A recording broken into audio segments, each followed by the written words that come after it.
Crypto news Hindi के सभी दर्शकों का हमारे यूट्यूब चैनल के ऊपर स्वागत है। आज इस वीडियो के अंदर जानेंगे कि सातोशी नाकामोटो कौन है।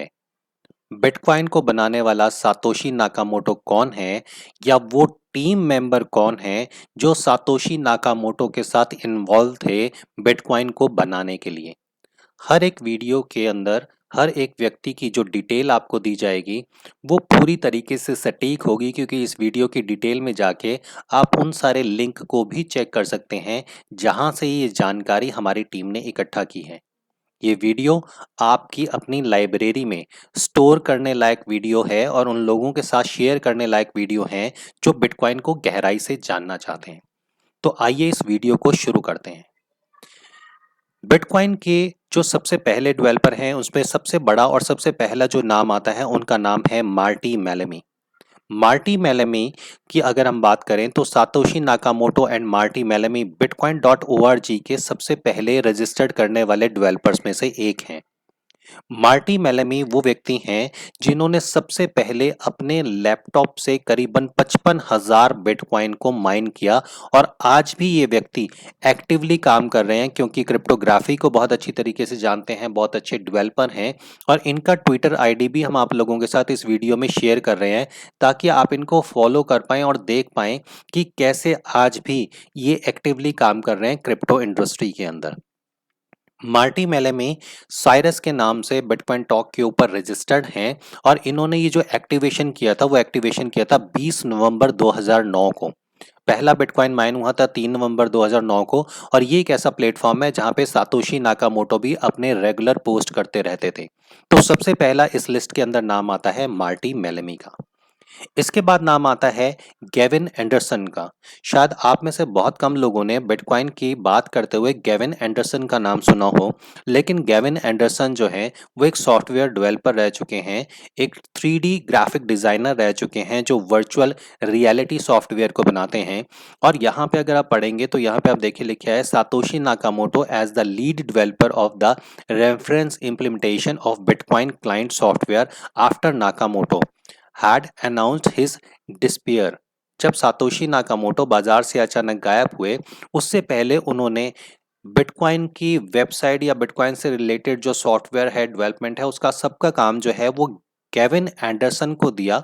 और गेविन एंडरसन ने 2012 के अंदर बिटकॉइन फाउंडेशन को बनाया, जो आज भी वो बहुत सक्सेसफुल तरीके से चला रहे हैं। 2014 के अंदर उन्होंने सॉफ्टवेयर डेवलपमेंट का जो अपना काम है वो छोड़ दिया, और आज पूरी तरीके से वो बिटकॉइन का फाउंडेशन को चला रहे हैं।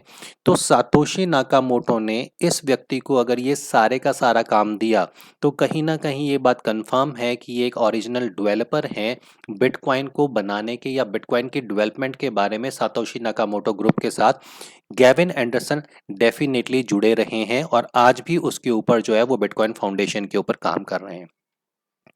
इस लिस्ट में जो सबसे बड़ा दावेदार बिटकॉइन का माना जाता है, बिटकॉइन को बनाने वाला माना जाता है, या कई बार ये भी बात हो चुकी है कि यही सातोशी नाकामोटो हैं, उनका नाम है एडम बैक।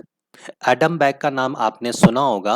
अगर नहीं सुना तो एडम बैक का भी ट्विटर आईडी हम आप लोगों को इस वीडियो की डिटेल में देंगे, आप इनको फॉलो जरूर कीजिएगा। एडम बैक के बारे में थोड़ी सी जानकारी ले लेते हैं। Beck was one of the first two people to receive an email from Satoshi Nakamoto। Satoshi Nakamoto ने बिटकॉइन बनाने के साथ साथ दो ऐसे व्यक्ति हैं जिनको सबसे पहले मेल किया था। उसमें एक नाम है एडम बैक का और दूसरा नाम है निक ज़ाबो का।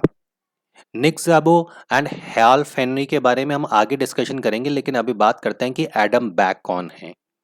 Adam back is a British cryptographer.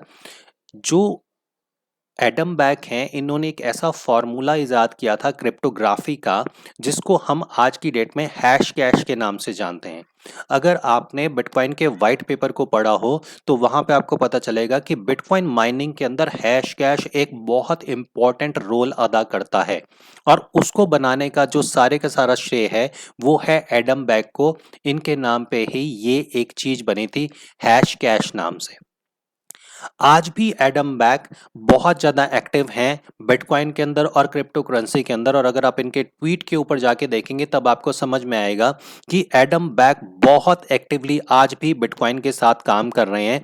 और ये टेक्नोलॉजी और टेक्निक जो है ये इनकी है जो बिटकॉइन बनाने के लिए यूज़ की गई थी, और कहीं ना कहीं सातोशी नाकामोटो टीम का ये एक सबसे मुख्य और सबसे इम्पॉर्टेंट पार्ट रहे हैं। इसके बाद आती है बात निक की। निक एक ऐसे व्यक्ति हैं जिनका माना यह जाता है कि ये सातोशी नाकामोटो ग्रुप का सबसे स्ट्रॉन्गेस्ट पार्ट रहे हैं और आज भी बहुत एक्टिवली काम कर रहे हैं। निक ज़ैबो is a computer scientist, legal scholar, and cryptographer known for his research in digital contracts and digital currency. Smart contract को बनाने के लिए जो निक हैं वो एक बहुत टॉप क्लास व्यक्ति हैं।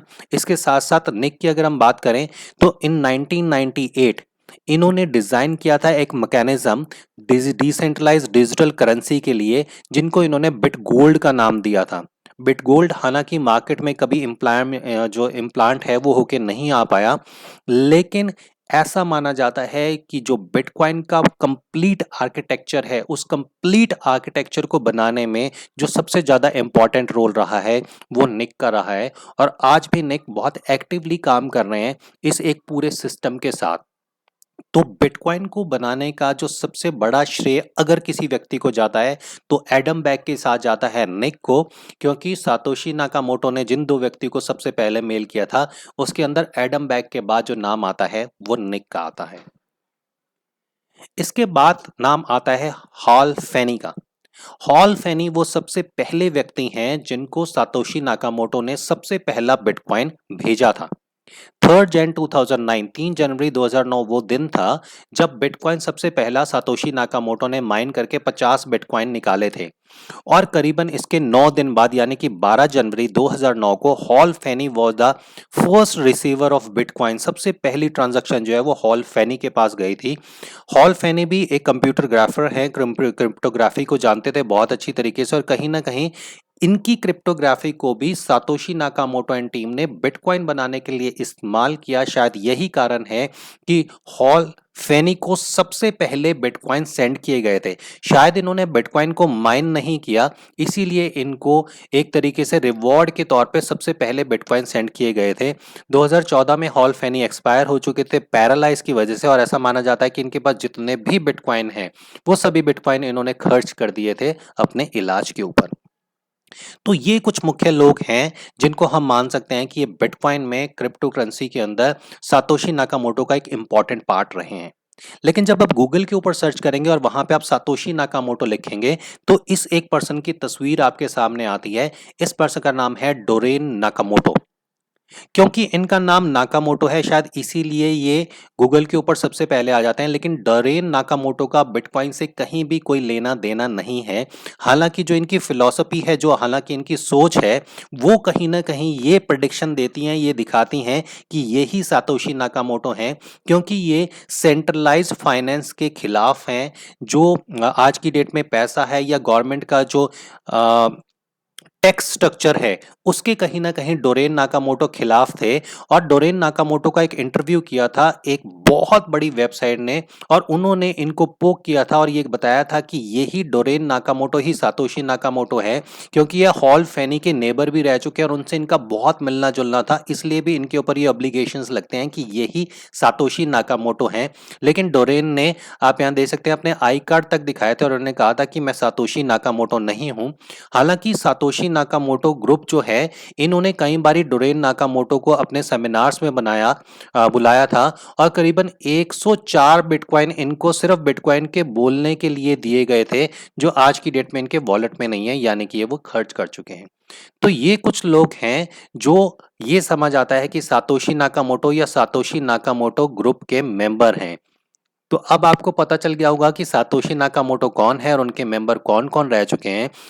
इन सभी की डिटेल इस वीडियो की डिटेल्स में दी जा रही है, आप वहाँ से चेक करके इनको और अच्छी तरीके से पढ़ सकते हैं और हमें उम्मीद है कि वीडियो आपको पसंद ज़रूर आया होगा। अगर आपके कुछ और दोस्त हैं जो जानना चाहते हैं सातोशी नाकामोटो और बिटकॉइन के बारे में, तो ये वीडियो उनसे शेयर ज़रूर कीजिएगा। अगला वीडियो आप लोगों के लिए फिर लेके आएंगे। तब तक के लिए क्रिप्टो न्यूज़ हिंदी के सभी दर्शकों को हमारी तरफ से नमस्कार और चैनल को सब्सक्राइब करना ना भूलिएगा।